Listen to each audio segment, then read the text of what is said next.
தான் ஆயிடும். சத்யா வந்ததுன்னா கூட சற்று முன்னாடி போய் அதுக்கு தலை கலசியும் சொல்லலாம்.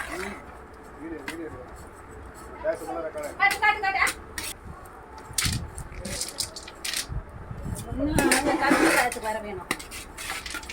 எண்ணெய் ஊத்து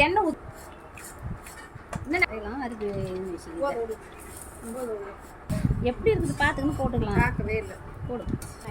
எண்ணெய் எவ்வளோ? நிறைய ஊத்து. நிறைய எண்ணெய் இருக்கக்கூடாது, இந்த தண்ணி இருக்கக்கூடாது. இது பண்ணிட்டா உடனே